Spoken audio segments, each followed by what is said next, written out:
Hey guys, it's Angela back already from Communing with Cards.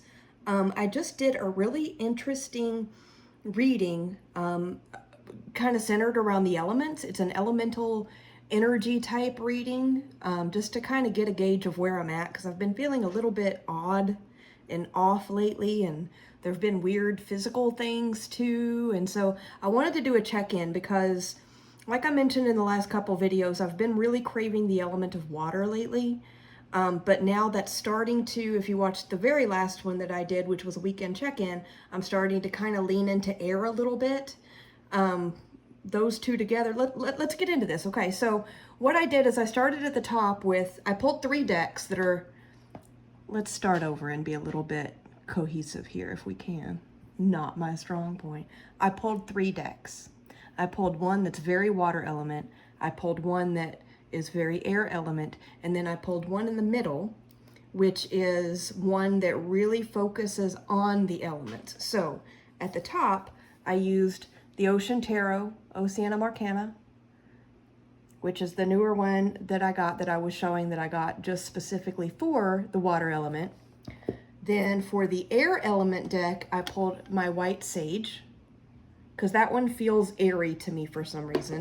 And then the one in the middle, which is really good for reading elemental energies, is the Elemental Power Tarot by Melinda Lee Holm. It's an older one that I've had in my collection for a long time. Didn't read with it for years, but I've been pulling it out a lot lately, and it's been really, really cool. So I pulled those decks because I've been craving water, but I'm starting to crave a little bit of air, and I wanted to see where that bridge was in the middle. And I got something really, really interesting. So because of my reading space and my camera setup, I can't zoom in all at once. Let's just look at the cards. So at the top row with the Ocean Tarot, I pulled 3 cards. So I got the 9 of Cups, heavy, heavy water element, right? The King of Cups, even more water element, and the Devil. Interesting.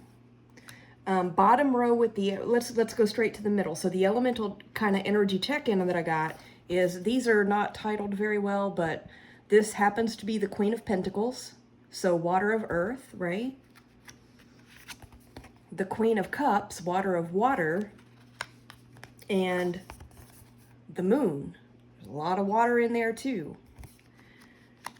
And then down at the bottom with the White Sage Tarot, which I pulled to be kind of my air element deck, I got the 10 of Cups, a lot more water. The 5 of Cups, kind of a disrupted energy of water. And the Ace of Swords. So full potential of the air suit, right? Interesting. So I've been reading a book about, it's not a book specifically about tarot, and honestly, I haven't seen the word tarot pop in yet, but it's a book, I have a little notepad. It's called The 4 Elements of the Wise, Working with the Magical Powers of Earth, Air, Water, and Fire by Ivo Dominguez Jr. And in the first chapter, he has this really cool little intro to each one of the elements. And what he says is that, you know, the element of fire is referred to as an ascending force. It wants to rise up. It wants to move upward. The element of water is a descending force that wants to sink down. The element of air is a distributive force, so it just wants to blow back and forth and kind of clear things out and distribute things a little bit better. And then the element of earth is a compressive force. So what it wants to do is kind of compact things in and really, compact is a really good, compress things into like a single stable, really firm point, okay? So what's interesting about this is that, for one thing, there's absolutely no fire in this spread. There's none, and I think my light just gave out, but we'll keep going anyway, it's fine. So there's no fire here, so there's nothing reaching up, which does not surprise me with the way I've been feeling for quite some time now. There's a little bit of earth. We have the Queen of Pentacles, so she's water of earth. The Devil is associated with the element of earth, being a Capricorn, yeah. So that, you know, is also, so, okay. breather. Y'all know I'm a chaotic reader here. I am not going to read with a method that you will find in any book that I'm aware of, okay? I know that the way I'm about to interpret this spread does not match any keyword associations or, sample interpretations of cards that you'll find in a tarot book. But from an elemental perspective, which is what was on my mind when I pulled this, what I'm getting, the big overarching theme is there is way too much water going on with me right now, and it is pulling me down. And I'm already really, by nature, being a Capricorn, being a Taurus rising, a Capricorn Sun, Taurus rising, and being a mountain girl who is so tied to that rock of the mountain, right? The stone of that mountain landscape. I'm already kind of firmly compressed into one spot, and then with that water really pulling me down, I am getting into some serious stuck energy. So, the Nine of Cups is a whole lot of water. This is normally a card of, really good energy, satisfaction and happy self-love, kind of happy with where you've achieved what you've achieved, and the element of water with the emotions and the intuitive and the flowy nature of things, kind of on an individual level. So and then next we got the King of Cups. The King of Cups, to me, in almost every deck I've ever looked at, every time I've pulled a King of Cups, he feels very murky to me. He feels like he can really, really teeter over to the side of moody for me. He always does. And then the Devil. So what I've gotten is I have really sunk in to this water craving, right? And although I might be satisfied with certain elements of it, I'm getting pulled into that octopus's cave, and I'm starting to go a little dark, and I am stuck and dark in it's pulling me down. The Devil card is about, really heavy bondage, but not in an inappropriate sense. You know what I mean? Things that are weighing you down and holding you back and holding you down under that water, which is terrifying to me because I don't know how to swim, which is another reason that I don't typically lean toward water element.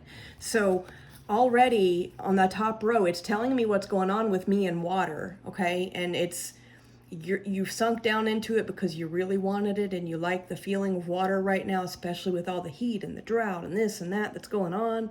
But you're sinking down, and you're sinking down to the point where you're going to have trouble getting back out on your own. Okay. In the middle, we've got the Queen of Pentacles. So I've got a little bit of my earth element there, but again, that earth element is not rising up. It's not clearing out. It's sitting firm in its spot. It's sitting firm in its spot. But then you've got the water of the rank of the Queen coming in. So think about that for a minute. We've got someone who's firmly set in a spot. The water comes in, and I start coming down a little bit. Then we've got the Queen of Cups right to the side. This is the elemental check-in from that Elemental Power Tarot, kind of interpreting the flow between these two elements that I have out. So more water of water, right? So we had water of earth, now we've got water of water, so we're getting water just drenched on top of that earth energy, which is my nature. What happens when you mix water and earth? You get mud. Mud is sticky. You can sink in it if it's deep enough.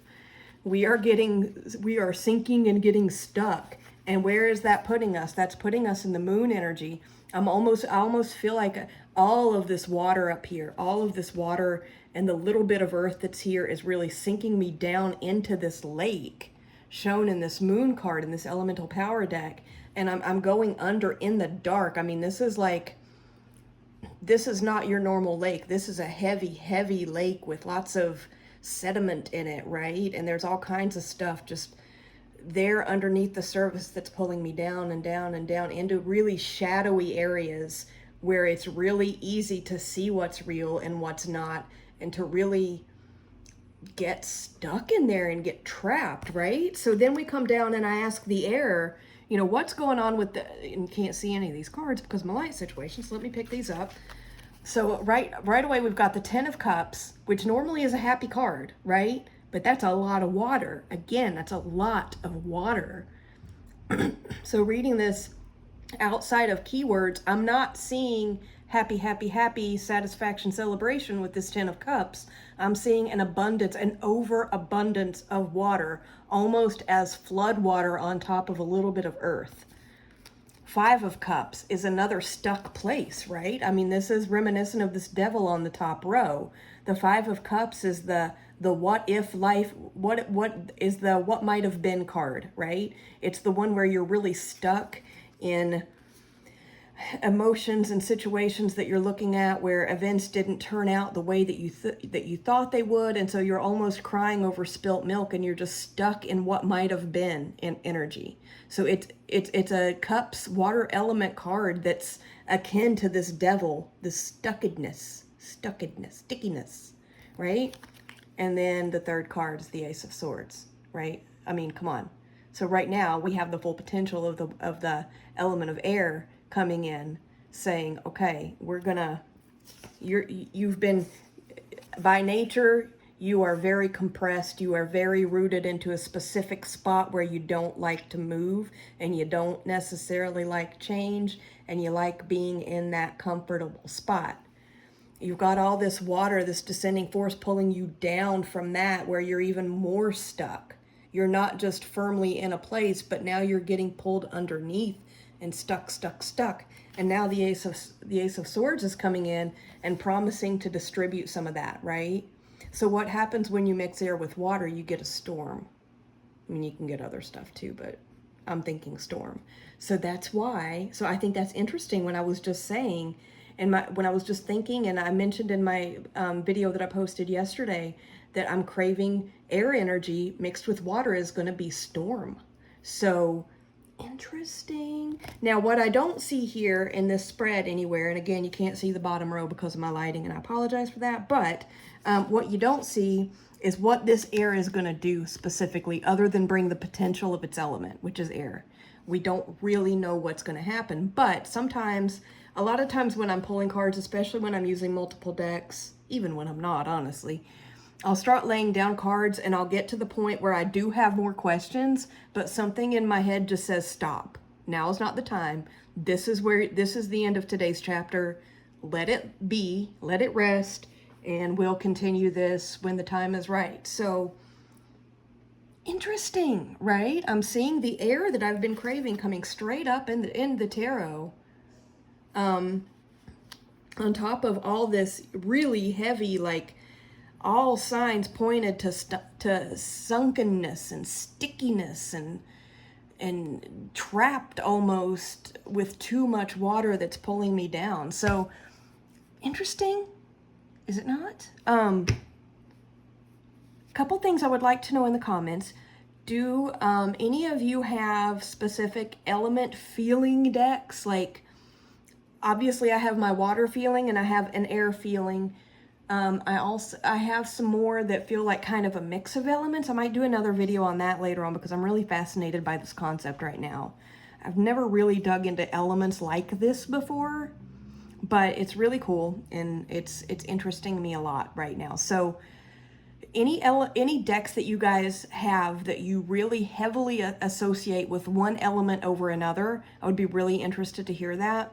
And then do you do elemental energy spreads like this? I'm curious. Inquiring minds want to know. Drop me a comment. I think I would like to come back and show some of the decks that I associate with specific elements, but I'm going to do it on a different day when my light is working. So apologies again for the video quality, but I thought this was really interesting, and hopefully it'll give people kind of another idea of what to use tarot for, right? More ways that we can use our decks other than straightforward specific questions. Let's just do an elemental check-in and see what that means for us. So let me know if this is helpful. Have a great rest of your weekend, and I will be back soon. Thank you.